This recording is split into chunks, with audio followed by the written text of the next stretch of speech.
discharged from any provider.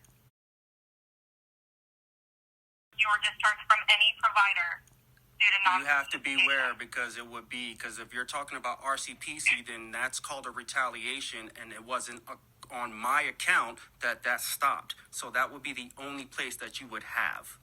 So it would be a surprise because that wasn't my fault. That was on the current caseworker when that happened. Would it surprise you if you were discharged from Ralph Purdue non-treatment complete? Yeah, because I have a certificate right here. Would it surprise you that you were discharged from Fairbanks Community Mental Health not treatment complete? Oh, you mean because I said I was done and didn't want to be medicated? Yeah, I would be surprised. Because then I would question who wrote the paperwork. So you've now testified a few times that you were in counseling because of the caseworkers and going through so many caseworkers. But I'd like to go back a little bit farther than that. You had a psychological evaluation through Hope Counseling in 2015 and 2016, correct? Yes, and I also had one from Kevin Langford, which is an update one. So that old one was 3-4 years ago. So we should go off with the Kevin Langford one. Starting first with the 2015-2016 one from Hope Counseling, you were diagnosed with major depressive disorder, recurrent episodes, moderate with psychotic features, other unknown substance use disorder, severe provisional, post-traumatic stress disorder, chronic, and schizotypical personality disorder. Is that correct? And that's why I got a second opinion. Do you have the other two evaluations along with Hope Counseling? Is that your understanding of Hope Counseling's diagnosis? No, that's probably why I went to two other providers before I went to Ralph Purdue. Okay. Next, you went to Turning Point for a psychosocial assessment in June of 2016. Do you remember that? I don't remember all the way, but I know I have the paperwork for it. Continue. And at that point in time, you met criteria for major depressive disorder and post-traumatic stress disorder, each of which was identified as a possible cause for the psychosis symptoms that you were describing. What psycho descriptions were I describing? Do you recall meeting criteria for major depressive disorder and post-traumatic stress disorder? No. Okay.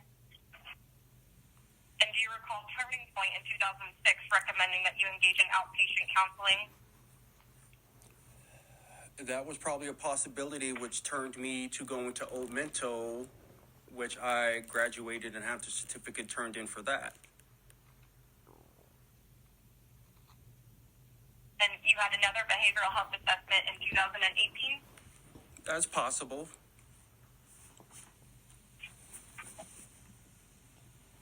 And that was also through Hope Counseling, or was that somewhere else? No, because I would have stopped going through there. It would have had to been from either Ralph Purdue or the Fairbanks Behavioral Center. Was it Fairbanks Native Association? Yeah, it's possible. Okay. And do you recall being diagnosed once again with post-traumatic stress disorder severe with dissociative symptoms and panic attacks? That's possible. Okay. And do you recall in 2017 your mood disorder and schizophrenia were ruled out, but your diagnosis still included alcohol use disorder? No. You don't remember that? No, because according to the assessment done by Kevin Langford, that wasn't my problem.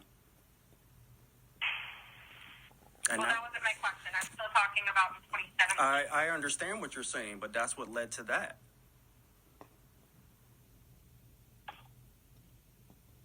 In 2018, do you recall having another assessment through FNA, Fairbanks Native Association? No.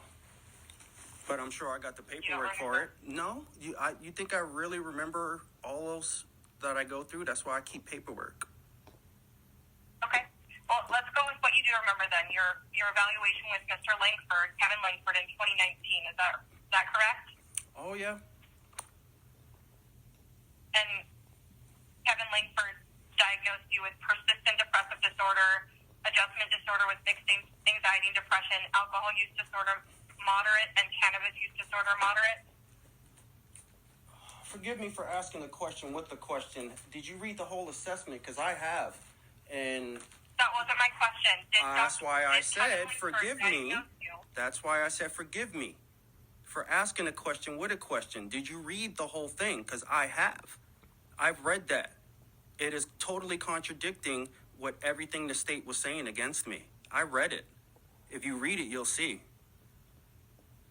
Did Kevin Lankford diagnose you with persistent depressive disorder? And No, adjustment he did disorder not. with No, anxiety he and did not. depression? No, he did not. Did he diagnose you with alcohol use disorder and cannabis No. use disorder? Maybe cannabis, but not alcohol.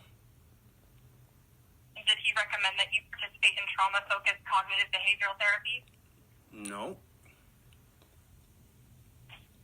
But you said that you've reviewed that for several times? Yeah, but did you read the whole thing? And it says that those might be a symptom, but is not a characteristic of how I deal with things. Those are not my outlets, is pretty much what he said. He said me being around healthy people and healthy environments for me and my kids is what the recommendation was. Can you recall Judge Temple found that you had a history of domestic violence? Here it correct? is. Okay, there's a history listed, but let's see what all of the end cases are. Have we read the dockets? Because a lot of those things And were are you aware dismissed. that? I think you've answered that question. I'm going to move on to the next one. Are you aware that Judge Temple found that you have a history of abandoning your children? By who? That's hearsay. That's total hearsay. I'm asking if you are aware that Judge No. Temple found that you No. have a history of abandoning No. your children. No. Are you aware that Judge Temple found that you had a mental health issue that placed your children at risk of harm? No. Okay.